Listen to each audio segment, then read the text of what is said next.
Good morning, and welcome to this Council of Ministers press briefing for today, April 1st, 2020. Today, it is my pleasure to introduce you to the new Jacobs 2 cabinet, and I would like to introduce to the podium to address you, Minister, in this order, the Minister of VSA, Mr. Richard Panafleck. He will be followed by the Minister of VROMI, Mr. Egbert Jurendi Duran, the Minister of TIAT, Ms. Ludmila De Weaver, the Minister of Education, Culture, Youth and Sport, Mr. Rudolph Samuel, the Minister of Finance, Mr. Artwell Arian, and the Minister of Justice, Ms. Anna Richardson. I take this time now to welcome Minister Richard Panafleck to the podium. Thank you, Prime Minister. Good morning to the members of the media, my esteemed colleagues of the Council of Ministers, and people of St. Martin. On a very sad note, I would like to first express my deepest sympathy to the bereaved family and friends of our first COVID-19 victim. I wish the family strength and courage as you navigate through this challenging time of loss. Regretfully, lives will and can be lost because of this health crisis. Yet many are not taking this virus up to now too seriously. I would like to emphasize that this crisis poses a very great threat to the health and the lives of our people. My appointment comes at a difficult time, but I'm prepared to tackle the challenges ahead. I am honored to be afforded the opportunity to serve as Minister of Public Health, Social Development and Labor. As the next several weeks will be critical in this fight against the COVID-19, I have arranged urgent meetings with all healthcare institutions, medical associations, and health providers, as well as key stakeholders directly involved to ensure all efforts are being exhausted to mitigate the spread of this virus for the people of St. Martin, protect the healthcare workers and actors directly or indirectly involved, and the strengthened capacity and protocols to be able to test, quarantine, isolate, and treat those who may be impacted by COVID-19. Here I want to stop for a moment and say that already the partners in the kingdom, the islands, the Dutch Caribbean, the colleague minister of Aruba and from Curacao were contacted and are in contact with my person. Although the Ministry of VSA is quite an extensive portfolio with many social and labor issues that need immediate attention, the health concerns are my highest priority in present situation. Within the coming days, we will also meet with the labor tripartite to discuss ways in which together we can mitigate the possible social consequences and safeguard our labor market during this tragic economic downfall. I'm fully committed to supporting and working along with the Prime Minister as chair of the EOC in the decision to protect the people of St. Martin. I would like to wish all those persons and families currently affected by COVID-19 much strength during these difficult times, and I'm praying for everyone's speedy recovery. I would also like to thank everyone who are working each day to ensure that we are all protected, informed, and able to enjoy access to the basic necessities. Our nation will be deeply impacted by this, and I would like to encourage all of us to work together towards finding feasible solutions to the problems we are facing. In conclusion, I would like to thank in advance the staff of my cabinet and the entire Ministry of Public Health, Social and Labor Affairs.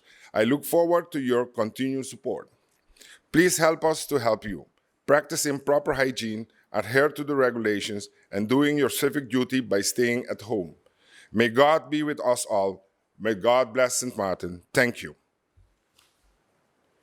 Good morning to the media, radio listeners, TV viewers, and those following via various means. I come to you today with a brief update on the following.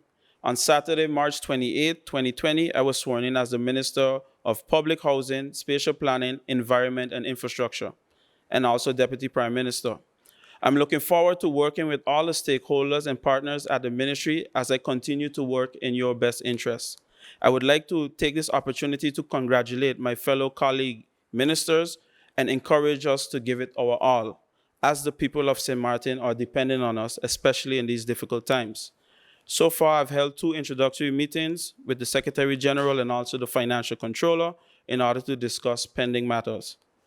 In light of the continuous spread of the COVID-19, my first initiative was to close all departments within the Ministry of ROMI to the public as of Monday, March 30th, until further notice, to protect the civil servants and the community at large.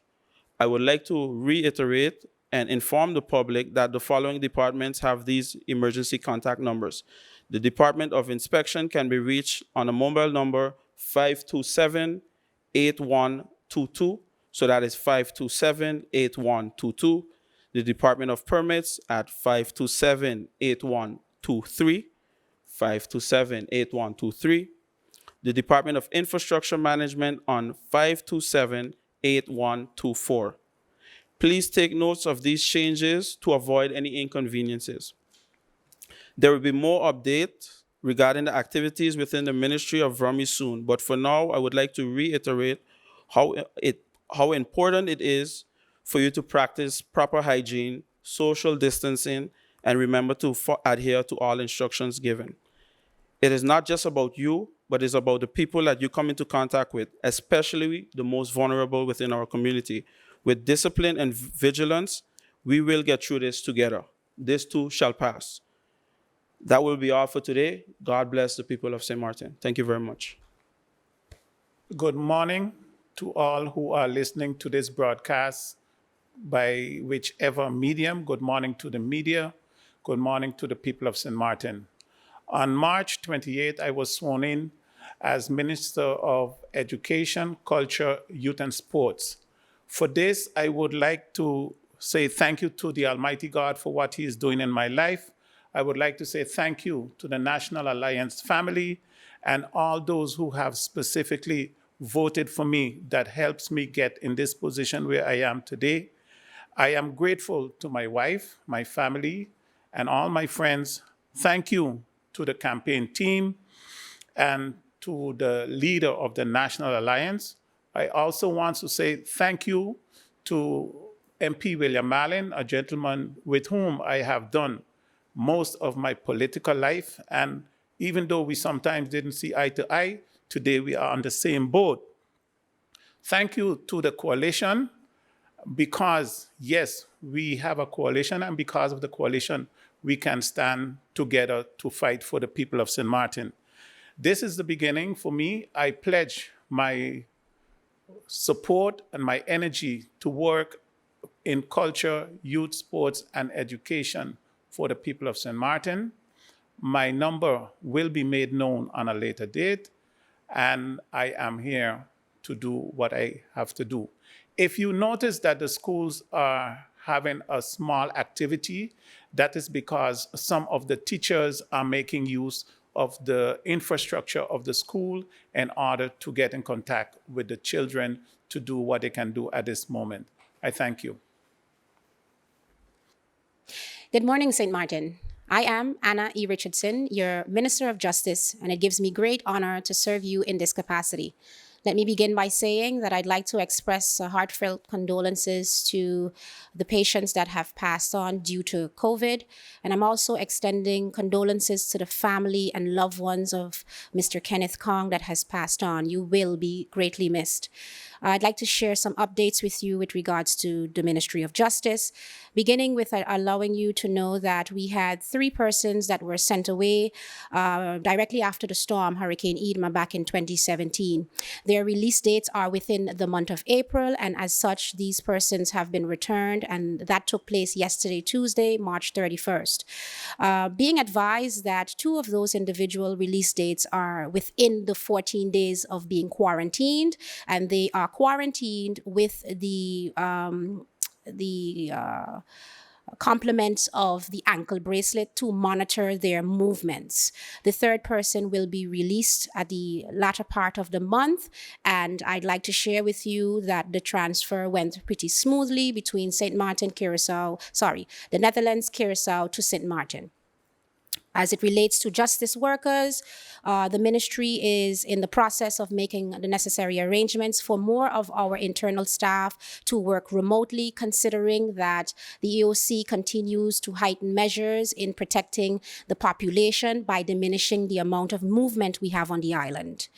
And speaking of movement, I'd like to reiterate, as I had mentioned last evening in our updates, alongside the chairperson, which is our Prime Minister of St. Martin, Silveria Jacobs, I am saying that the movement conditions remains in place. All persons utilizing the roads should and must have a valid identification and either three of the letters that has been provided. It is either a professional travel proof letter, personal travel waiver, certificate of exemption, or a disaster pass. Persons found on the public roads during the hours of 8 p.m. to 6 a.m. without proper authorization or reason for being there, they do risk the possibility of being arrested. So I reiterate that you please respect the guidelines that has been set. Many of our residents continue to practice close proximity socializing and not adhering to the rules and regulations that have been set forward in the main interest of protecting St. Martin and keeping the numbers down. I am asking you to please adhere to the regulations set forth. I'm extending, as Minister of Justice, again, my heartfelt appreciation to all the department heads within the ministry, all the frontliners that are in service to us, both in justice and in the medical fields. We really appreciate all of the hard work you're doing. And as Minister of Justice, we are working to ensure that our frontliners have all the protective gear that is necessary. I'd like to thank you for giving me the opportunity to share these updates with you, and I look forward to bringing you more updates. Good morning, Prime Minister, colleague ministers, press, online viewers, and radio listeners. My name is Ludmila De Weaver, and I am the Minister of Tourism, Economic Affairs, Traffic, and Telecommunications.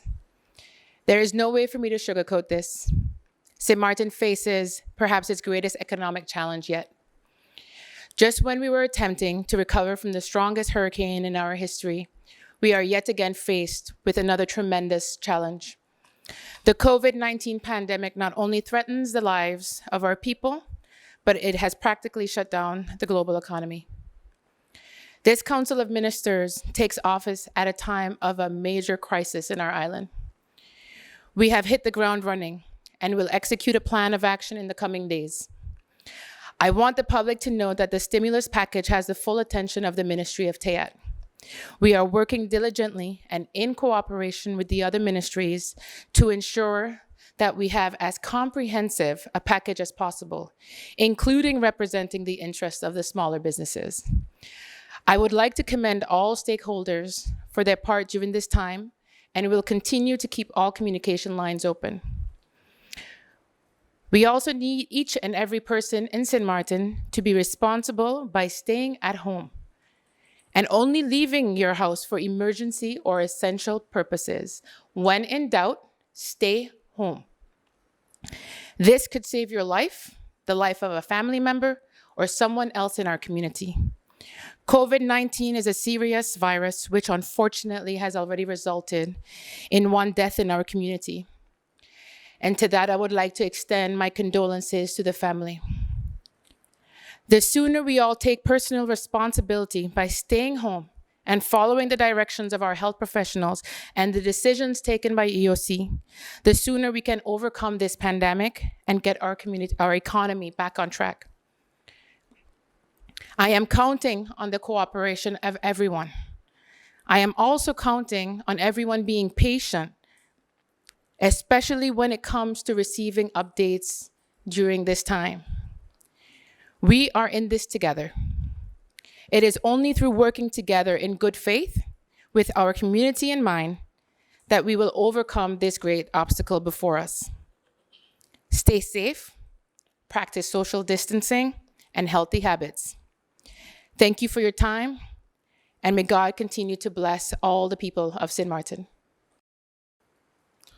Good morning, Honorable Council of Ministers, the media, the viewing and listening public.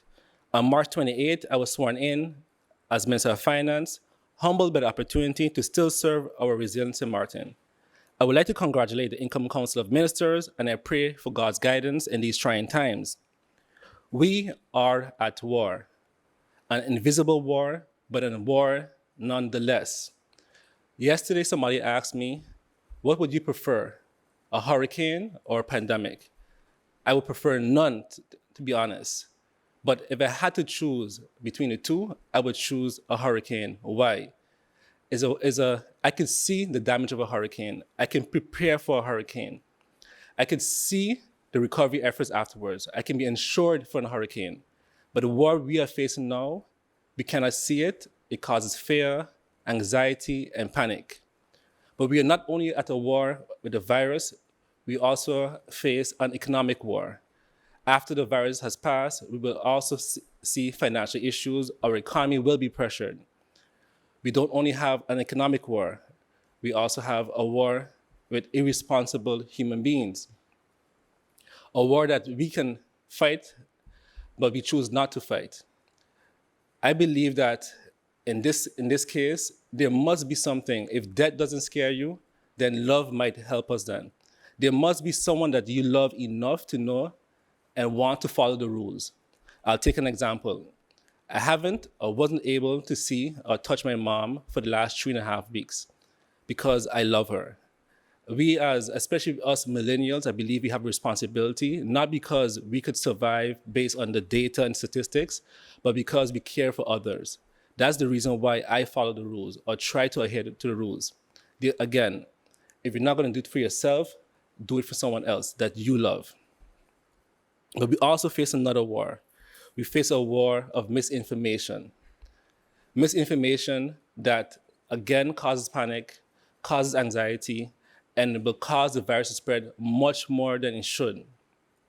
We face a war of irresponsible politicians that use a crisis to their own advantage.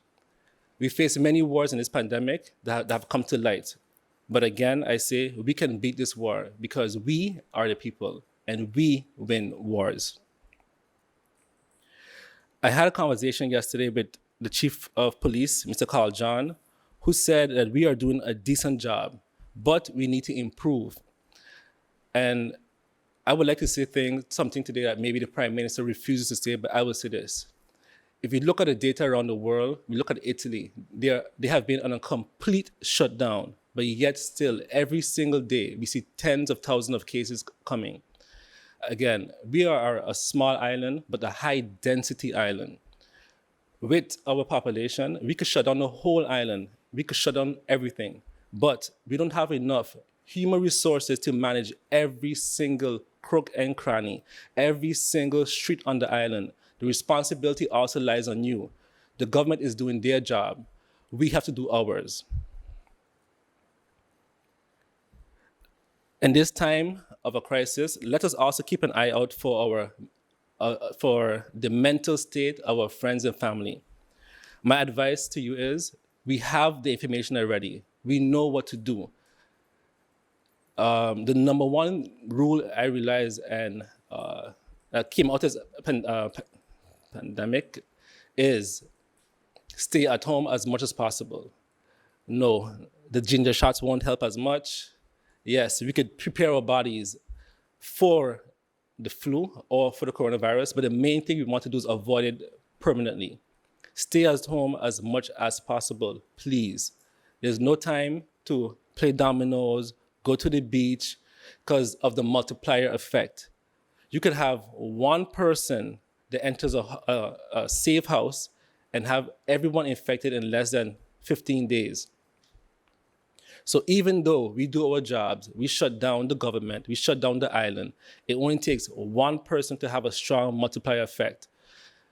Again, I also hear complaints about testing, and the government doesn't want to test. I would like the public to know that I, as Minister of Finance, I would spend every amount of resources that we have to get as much tests as we can get. But honestly, the whole world is struggling with this. It's not that we don't want to test, it's that there are not that much tests available. We also realize that this is a new pandemic where these test kits weren't available before. They're being made across the world at the moment. And to be honest, we are a dot in this whole global crisis. The government is doing their best to get every available resources, PPEs, test kits, you name it. We are doing our best. But no matter how good we do, we still need your help. And again, I will repeat, to stay at home as much as possible. I've taken note of particular concerns when it comes to disregarding workers. One of the issues and challenges we see when creating this relief is the disregard of workers who have been disregarded to the lowest wages for years and have been excluded for years from entering fairly into the job market with equal opportunities. But I guarantee you, all these matters and more will be addressed as soon as we see some normalcy again in our country. I want the people of St. Martin to know that it is our goal, through whatever stimulus, to make sure that workers are taken care of as much as we can through the stimulus and relief.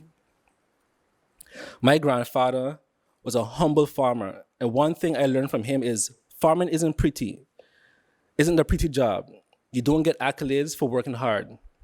You work and farm because of the end goal, which is to provide proper nutrition and to provide food for your family and make sure that they are fed. On that note, I would like to thank all of those on the front line of this pandemic, keeping us safe, my staff, and everyone else working on different areas of government to keep the engine running. Also important to know that I don't work for any politician, entity, or special interest group. I have and always will work in the best interest of country St. Martin with the highest integrity. I have also noted the death of the Minister of Finance in Germany, and I thank all those who sent in their concerns and prayers for me.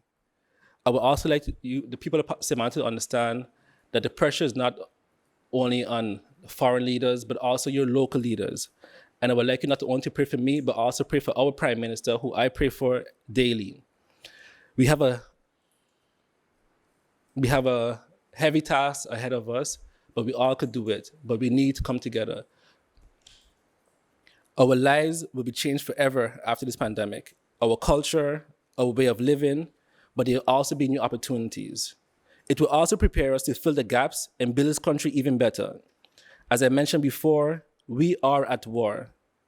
A war we will win, and we will come out stronger after this war. Thank you. Good morning once again. You have just heard from the Council of Ministers, my colleagues, who have recently joined me, some of them for a second time, in what is now termed the Jacobs Cabinet 2. The previous cabinet did an awesome job, and I would like to thank them for all that they did to contribute to the changes that have started and will continue even as we deal with this COVID-19 epidemic. St. Martin is a wonderfully, beautifully blessed country. And though we are going through trying times like the rest of the world, I believe we have already proven through many, many crises that we have what it takes to deal with it, fall, get up, and move forward stronger. It is because of that faith, not just in you, the people, but in God and in the hardworking persons that have joined me, together with the Council of Ministers, their ministries, and all the hardworking civil servants, all of the government-owned companies, that I can say to you, we are doing everything, and I mean everything within our power, so that the people of St. Martin can be safe. But we cannot do it without you. For the past month, I have been talking, I have been preaching, I have been begging. I have been asking you to be careful, to be safe, to take care of you and your family. And if you have loved ones who are elderly, who have heart conditions, who have lung infections or are prone to lung infections, have asthma, have diabetes, that these people must be protected more than any other. And though you may be young, you may be strong, you may bounce back within a week, persons with these conditions that I mentioned before are extremely vulnerable to this COVID disease, as well as any infectious disease. Any cold or flu could kill one of the above persons that I mentioned, any one of them. And while on St. Martin, we only have the ability up until today or yesterday to test for the other 19 strains that have already been established and have test kits. Today, we are able, through the HCLS, the second lab in Colby, to also test for COVID patients. Yet, we don't have an endless amount of kits available. I was very happy to hear my Minister of Finance say that he would secure funding if we can find them on the market to purchase more. Yes, through HCLS, we were the ones who guaranteed the payment for those kits. And I must thank the HCLS because they did not charge government any extra fees for personnel for the time that they would require to carry out those tests. It is efforts like these that go unnoticed, and I take the time today to acknowledge. My Minister of Justice just came in on Saturday. She swore in at 11 and at 12:30 was hard at work right next to me. Core issues that have to be dealt with in this COVID-19 pandemic doesn't only rely on the Prime Minister and Minister of General Affairs as chair of the EOC and the 11 members plus their teams, which count 5, 10, and sometimes 20 different individuals and entities. I am not in this alone. I just want to reiterate that the ministers related to this case, the Minister of TIAT, the Minister of VSR, the Minister of Finance even, because without finances, we are nowhere, and the Minister of Economic Affairs, Tourism and Transportation, or Traffic and Telecommunications, are key players in the execution of the decision-making of the Council, of the EOC. Because it is a crisis, just like after a hurricane, and normally after a hurricane, things are broken, things are destroyed, and everybody is dispersed, it is easy to then have a general command, commander-in-chief, taking all decisions with the advisement of the EOC. However, in this unique situation, which we have never, and no one who is alive today has ever dealt with before, we can plan for it, but the reality is in the eating of the pudding. We are now faced with making decisions, having plans, and dealing with a council of ministers that is actually sitting. It causes for friction sometimes, and I do apologize to the previous ministers who may have felt left out of some of the decision-making. But that is what an epidemic calls for. That is what a crisis calls for, because the more people you have to consult with, the longer the decision takes. And this is detrimental to moving forward. So, just to clarify, the EOC has 10 official members.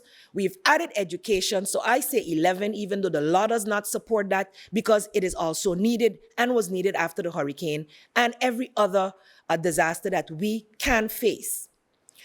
Besides that, each ESF coordinator leads a team. And the main teams are right now the VSR team, which falls in 2 ESFs, ESF 6 and 7. ESF 6 is led by Fenna Arnell. I want to put face to names and names to faces, and I will ensure that you see them come Friday, because I will sit with the panel of each and every member that is highly contributing to this cause. Fenna Arnell is a medical professional, medically trained. The CPS head, Ava Lista de Weaver, though she is off island at the moment, continues to work remotely with her team, and she is a certified epidemiologist. She took this job on the 5th of February, and that is when the work started. She came not a minute too soon. We have an inspectorate of health, and all the medical professionals are involved in ESF 6. That includes GPs, doctors, St. Martin Medical Center, White and Yellow Cross, SZV, as well as each of the labs, pharmacies, all are represented. So when decisions are taken and ESF 6 contributes, it is with the strength of the medical professionals on St. Martin. So do not think for a moment that I am so irresponsible to rely on my own knowledge of health to take decisions. As it pertains to traffic, communication, economic affairs, Miguel de Weaver is the SG of TIAT. He has been the SG for how many years? As long as I know. Has worked at economic affairs before that. So he has moved up in the ranks, a local homegrown gentleman. He is sitting together with stakeholders in tourism, in economics, sitting with the Ministry of Finance as well to prepare the economic stimulus plan, to meet and address all the needs related to business openings, closures, etc. He's supported by Valia Pontiflet. Valia is extremely intelligent. We have the stat department. We have several departments within TIAT working together to bring the information for the business changes. I, together with the EOC, approved changes that was erroneously published because by the time it was published, we had decided to change it. So it went out too early. And I apologize for that. And people can make fun of those issues, but at the end of the day, we are all human beings. We are all human beings doing the best we can in trying circumstances with a known capacity shortage.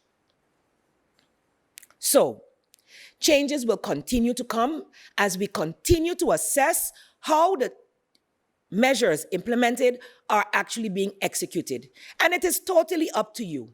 Last week, someone told me you're starting to sound like the Suriname general. But it looks as if it is at times that is what is needed, a tough, hard exterior for people to listen. I said it softly, I said it toughly. Now other ministers have joined the cry. The health professionals have joined the cry. But people of St. Martin, your health, your safety is first of all your responsibility. For those of the persons that I'm asking to still go to work, the emergency personnel, they have taken an oath to serve, and they do so with honor, and I thank them. Even the gentleman standing behind the camera right now, the lady on the editing table, these people are coming out of their homes so that I can inform you. So yes, some government workers, emergency workers, medical and health professionals, law enforcement, we have to work. But the rest that can work from home, please, do yourself and the community a favor and stay at home. We have allowed for banks and supermarkets to be open so that no one runs short of food. That is the only reason the banks are open. So that you are able to have access to funds because yes, as much as I have a card and don't need the bank to be open, not every citizen has a card or the capabilities to use a card. So for those persons, I allow the banks to be open for now. Supermarkets will remain open, but I guarantee you, those calling for the lockdown will be the first to cry when it happens. I have proposed in the EOC since over the weekend, and I'm going to say it here now, because this can come and will come. Restricting movement is not something easy to do on an island such as ours. We not only have persons who are scattered all over the island, we have an invisible border whereby people live on one side and travel to the next side. Some took offense when I said, do not go over to the French side unless necessary. It is not because I do not love my French brothers and sisters. I myself have to travel for meetings. They travel over here for meetings. We are meeting on a regular basis at all levels to be able to serve you and serve you well. But there are people taking chances. There are people still hanging out at bars. There are people still going through the back door and doing their hair, and 3 or 4 people are in there. When we had decided to allow barbershops and salons to be open, it was with an appointment process. My hair was done. So people were saying, oh, she just wants her hair to get done. No. I usually go to someone's home to have my hair braided. This person I know, this person has very high hygiene practices, so I can trust that the commander-in-chief during this crisis stays safe by going to someone I know and trust and who is upholding the protocols I have established.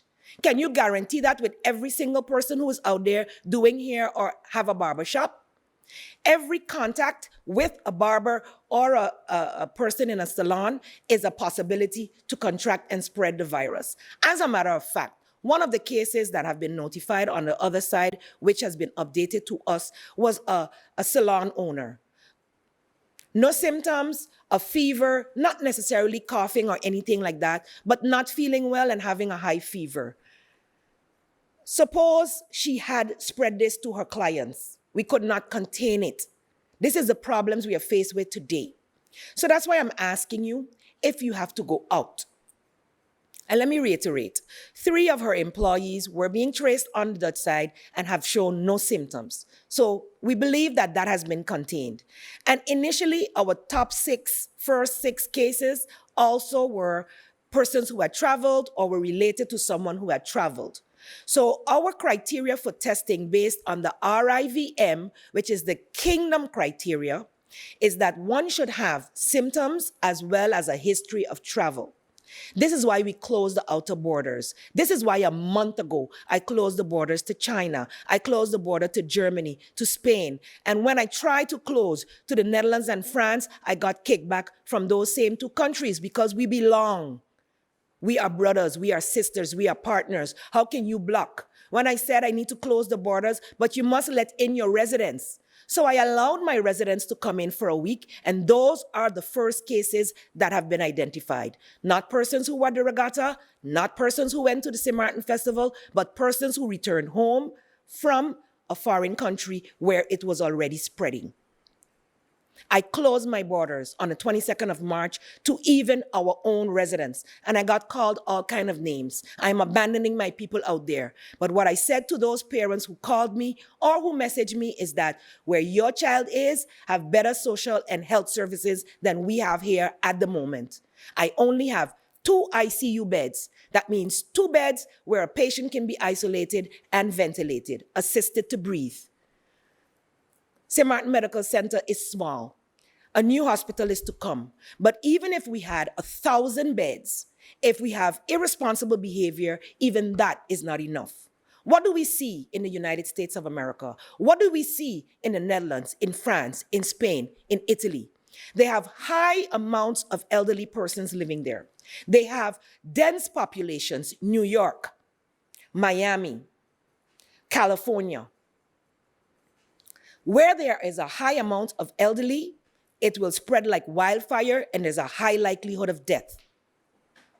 We do not take any joy in announcing numbers where they are escalating. Yes, we expected it to escalate because we saw from the beginning that quarantined persons were not all staying at home. But we did not have the manpower to put ankle bracelets on every person and keep them in their homes. That is very unrealistic to ask of a country such as ours. We are doing everything we have with the tools that we have and the human resources that we have. So I'd like to reiterate. We're in a crisis. The world is in a crisis. We depend on the world for finances. Our finances, because of this situation, is depleting. We are not receiving funds because business is not being done on St. Martin. The only business being done is by banks, by emergency services, and the like, medical services. Shipping continues. So you do not need to run to the store today because we will close the store tomorrow. If it's one thing that will remain open, it will be supermarkets. But of course, you have to be thinking about the next person when you shop. Do not shop for a month, 2 weeks maximum, because if we shut down, that will be the initial. But of course, we have to reopen. I am trying to avoid shutting our supermarkets because I know there are people who live hand to mouth, and while we are busy preparing baskets for our most vulnerable, we know that some people have not even registered. So I'm asking all those persons, the Ministry of VSR has put out a form online. We do not have it available for pickup. We do not want to encourage persons to come to the building, but find a way to call at least to social services and register yourself, or labor services and register yourself if you have lost your job as a result or are not being paid as a result. I really, despite everything else that's going on, would not also want to have people starving in this country. As such, our latest regulation allows only a particular amount of businesses that we consider essential to be open. Those are, and I repeat, and that is only between the hours of 8 and 6 p.m. Grocery stores, supermarkets, and bakeries. This is so that you can eat. Pharmacies and other medical and emergency services. If you are sick, You can call your doctor, have an appointment over the phone or over use the apps that allow you to see your doctor and a doctor to see you. I've also encouraged doctors to do this because that is how they've been dealing with patients in the past few weeks, over the phone. Pick up your prescriptions and go right back home. You're allowed to go to the gas station and locations selling cooking gas. But I can tell you, as we move forward and we try to restrict your movement, we will also restrict the hours of the gas stations being opened. Banks and postal services are still allowed. And when I say banks, I also mean money exchange services where people send and receive money. I know some people rely on their family members abroad sending them money to survive and the other way around. That's why those are still open, but only those regulated by the Central Bank of Curaçao and St. Martin. Electronic stores. I've gotten a lot of flack about that. Electronic stores, phones, laptops, this is what we are relying on now for people to be able to work from home. So that is as crucial to our sustainability as food right now. Most people who are working from home. Doctors can work from home. They can see their patients via the apps on their computers or via their telephones. If telephones are damaged or laptops are damaged, communication breaks down. So yes, I will allow electronic stores and computer hardware, software, accessories, and repair services to remain open, of course, all of the above as long as the proper hygiene methods are being employed. Anyone not following these regulations run the risk of, as a business, of being shut down or being heavily fined. No government organizations or utilities companies will be open to the public for the next few days. So from today on to Friday, for us to be able to assess how we can adjust and allow those services to continue in a limited fashion. As of today, for those services I just mentioned, only emergency government services and technical services will be allowed. That means if you have a problem with your internet, you can call, tell them. If they are able to send a technician to you, they will send, otherwise they will try to assist you over the phone. That is the best they can do at the moment because the management at Telem said they do not have as much protective gear for their workers and they are not going to jeopardize them either. Call the emergency numbers for government services. Look on our website. Each department that gives emergency services or public service has a contact number. You will be able to reach someone, and if you cannot when you call, continue to try. Of course, our department that is dealing directly with COVID, the CPS department, still is utilizing the 914 numbers as well as surveillance at stmartingov.org for emails. It is not too late to register.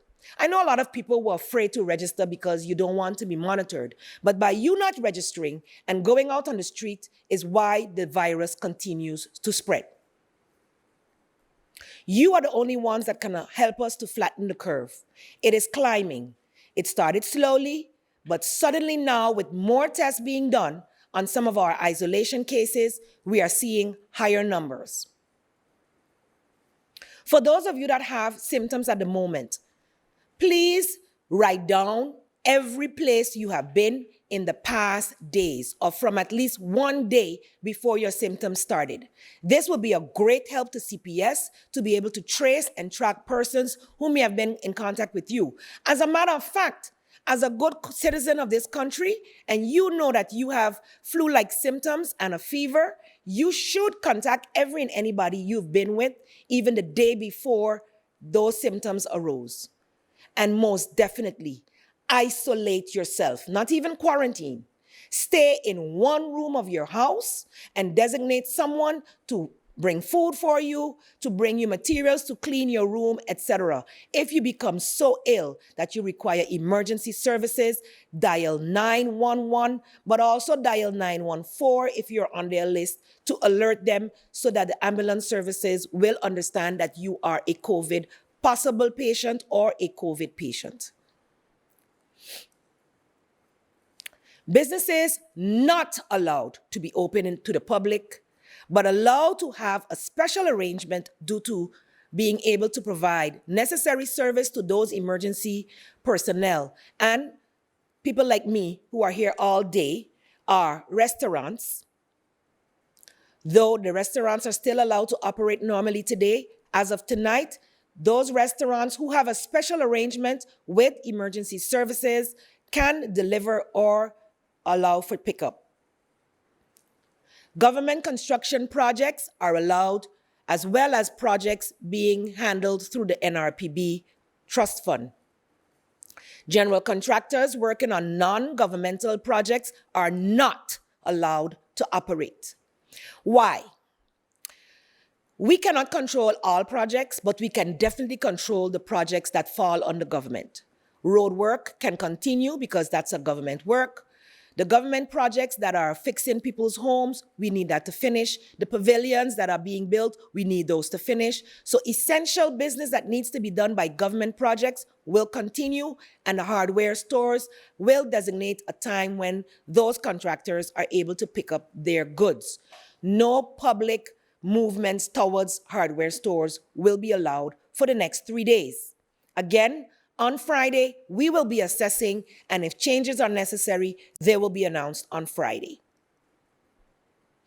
Garages and other maintenance and repair shops are allowed to cater to, again, emergency vehicles and vehicles of those who we expect to be able to work. So you're not open to the general public, you're open to persons who must be able to prove that they are carrying out essential services for government in fighting this COVID-19 pandemic. But I would also like to, it wasn't stated as such, reality is the bankers, the persons that have to carry out services should also be allowed if they have a flat tire or need to have their vehicle serviced because it's not working, should be able to do so as well as we need them. Other essential business that are also allowed to operate, I didn't mention these yesterday, but they had been mentioned on Monday, are the media outlets, the yachting agents that are dealing with yachts who are in the harbor. Even though the persons are not allowed to disembark, the yachting agents can supply them with food and oil. Hotels and guest houses are still allowed to serve guests who are still in their hotels, who have not been able to leave, through takeout and delivery only, and of course, ensuring that proper hygiene is being observed at all times. However, I ask these guests to remain in your rooms quarantined as much as possible. Food suppliers who keep our supermarkets and grocery stores, as well as those restaurants that are operating in products, wholesale as well as retail, are allowed, as well as the shipping and cargo companies to be able to allow food and the necessaries to continue to come in and be disseminated to the necessary places. Of course, funeral services are allowed, and cleaning services and garbage collection are also allowed.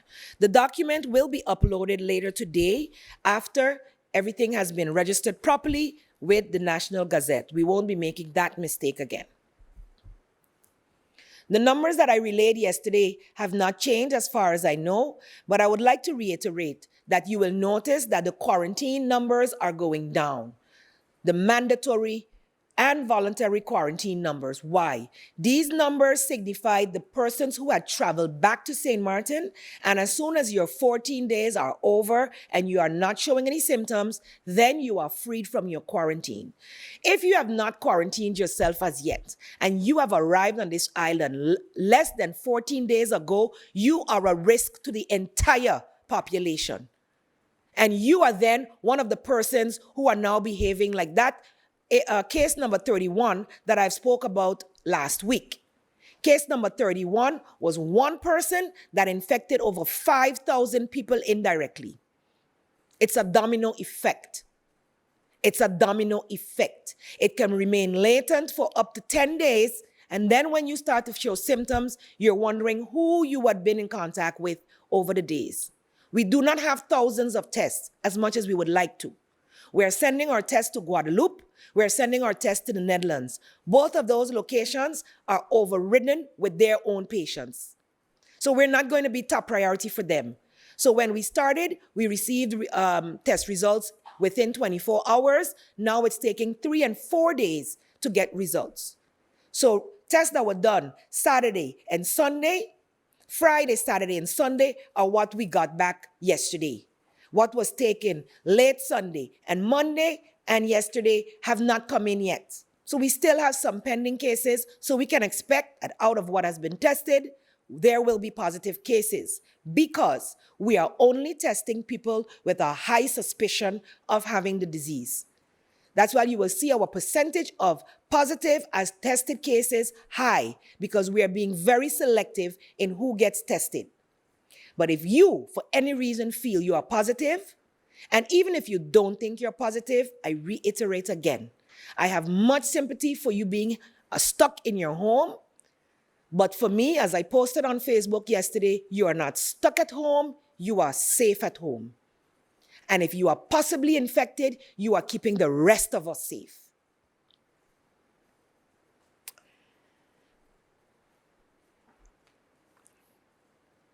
The following essential businesses have also ensured that essential workers have the forms that government requires. That is GEBE, Telem, Harbor, Airport, and the AUC. I would like to thank these entities for printing a large amount of these forms so that also their clientele can have access to them.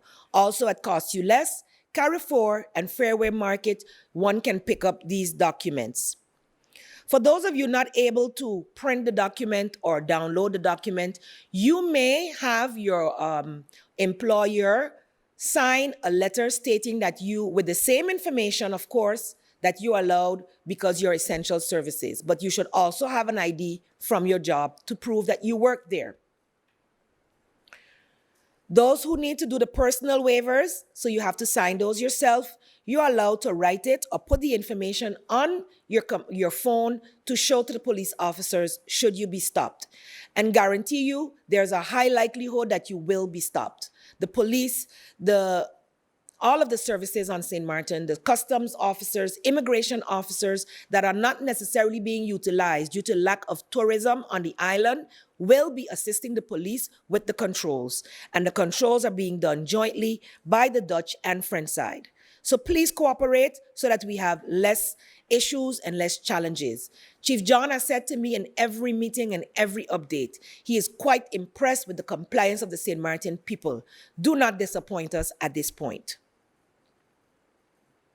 I would like to thank also the people within government, within the EOC, Council of Ministers, all the government-owned companies, my colleagues in the Council of Ministers, my colleague prime ministers in the other parts of the kingdom, as well as in other countries within the Caribbean, all the ministers of health with whom we have had to liaise, the RIVM of the Netherlands, which serves the kingdom, and of course, especially Dr. Izzy Gersenbloed, the epidemiologist stationed in Curacao, who is serving the Dutch Caribbean islands.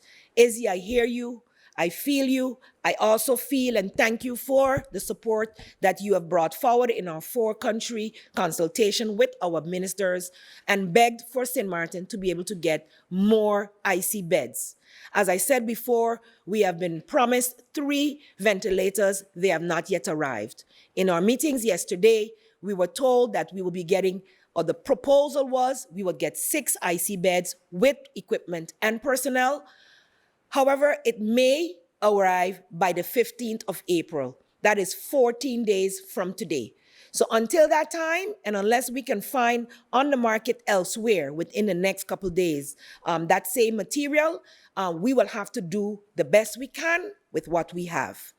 Izzy, Dr. Izzy Gersenbloed, I'm being very familiar here, I'm very sorry. Minister Susie Reumer, the representative in St. Eustatius, I thank you for standing for St. Martin in that meeting and insisting that we get more beds. The opportunity is there, but while they are discussing whether we will get more or not, I have asked the Dutch government to at least send the 6th that they decided we would get as soon as possible, as the St. Martin Medical Center is now at capacity. We are making every effort, as I said in the beginning, to be able to take care of you, the people of St. Martin. We must be very conscious of our actions and accept our personal responsibility to mitigate the spread of COVID-19. It hurts my heart, and it hurt me immensely yesterday to be able to announce that there was a suspected death due to COVID-19. Some people do not understand the daily trials and tribulations of being in this position. And I pray that the family, the loved ones who have lost their dearly departed, will find the courage, the faith to deal with it and to understand the limitations of the St. Martin government to be able to handle an outbreak of this proportion. As we look around the world, we see that the death rates are mounting. And with more positive cases, especially if it touches our vulnerable group, we can also expect that our death rate may rise. Our partners on the front side also experienced 2 deaths, one here and one in Guadeloupe. This is not an easy time for anyone. And some of our challenges is in communication. And I must say that the Department of Communications is doing their utmost to get the message out in many languages. However, these addresses are coming out late in the evening based on information coming in late to me as well, and we will do our best to have these out by 6 p.m. daily. I was updated by the DCOM that some of the members in the Haitian community are assisting us in getting flyers out to this community who may not be online and who may be in need of this information or unaware of how dangerous social distancing or not social distancing is to this epidemic. Something in our projections that we have from the Netherlands and the statistics does not take into consideration in these islands is the high number of immigrants that we have and the many languages that we speak, the way that certain groups, demographic groups, live in close proximity to each other, and even how we, as St. Martiners, you can find in many houses 3 and 4 generations living together. So social distancing is a serious challenge for us. Culturally, we love to hug, we love to kiss, we love to touch. It is just who we are, but we have to hold back ourselves. It's been 2 weeks, but I no longer shake hands or touch persons who are not in my home. And I have to trust that they are doing the same. But when you're in a large family, how can you ascertain whether the person that left the house is as safe as you? So you run the risk in a large household of contracting this virus. And that's why I speak about isolation within one room if you are ill. So as of today, 15,000 flyers are going out in 4 languages to the community.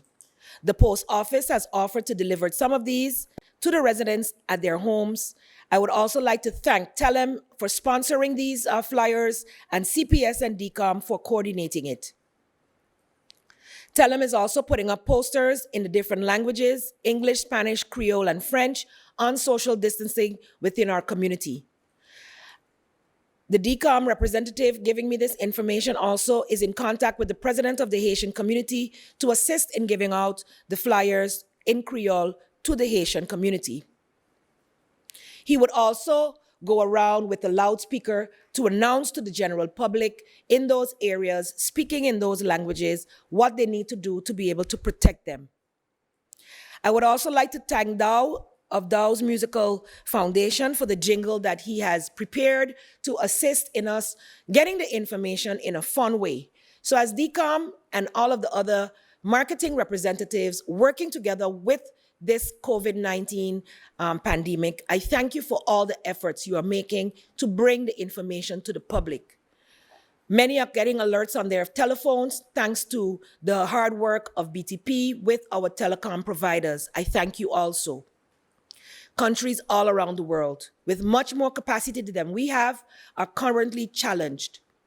The Netherlands told us yesterday that they themselves are lacking 3,000 beds. And the reason it will take 2 weeks is because they still have to purchase them from somewhere. This is a reality we are dealing with. This is the reality of why when we started in a month ago, before it was an epidemic in those countries, I asked for assistance ahead of time. Many countries didn't think that it would hit them. But we, knowing our vulnerability with visitors, we were able to tackle that head on. And that's why we're seeing that our spread is mainly from residents returning, and therefore community spread is more or less guaranteed. But we can stop it.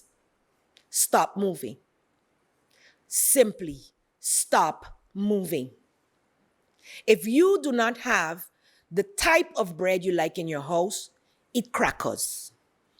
If you do not have bread, eat cereal, eat oats, sardines. You're supposed to have a 2-week supply for hurricane. And at the beginning of this, I said, prepare your disaster kit as if you would for a hurricane. That meant some people went out and buy toilet paper and water. The water's not going to stop. The toilet paper is still in the stores. What you need is food. You need to ensure that you have food, because if I have to take everybody who is saying that, at least 50%, shut it down completely, regardless. Food will also not be possible for 2 weeks for you to buy, because the workers in the food market will also have to stay home. Keep that in mind.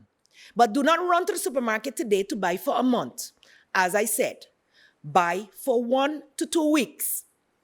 I will allow the supermarkets to be open for the rest of the week. Come Monday, my proposal is that we do a staggered approach whereby a segment of the population will be allowed to move while the rest stays put. If that doesn't work out, then we go to shutdown totally. That's what I am doing. I am trying my best to ensure that the people of St. Martin can eat, has access to food, and therefore they need to have gas, and they have access to medical services. But if the people of St. Martin do not adhere to the measures that the government of St. Martin is putting in place for your own safety, then I have no other choice. But each and every one of us can shut down on our own.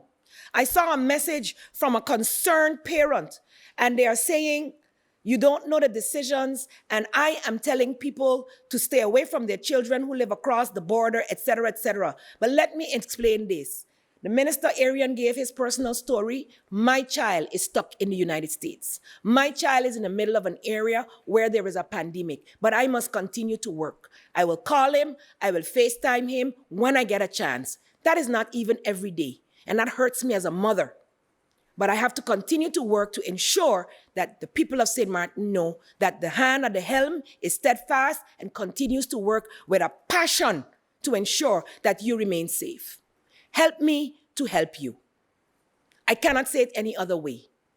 To shut down this country would mean people are not able to go out for food. I encourage all businesses to start setting up some type of a delivery system so that when we do have to shut down completely, I can give special passes at least for delivery, especially of food. This is the only way we will be able to get through what I've seen happen in China and Italy, a total shutdown for sometimes up to a month and 2 months. If we do not climb to the levels that they have reached, we will be able to at least minimally allow movement. Help me to help you. Help us to help you. We are all in this together. God bless you, people of St. Martin. Bless your brothers and sisters by being safe, and may God bless all of the people of the world who are currently suffering, who are starting to suffer, who are recovering and spreading the word of their recovery of this COVID-19. We all deserve to stop and pray. And I will adhere to the call that was made, even though I missed it on Monday, and call for a day of prayer. God bless you, people of St. Martin.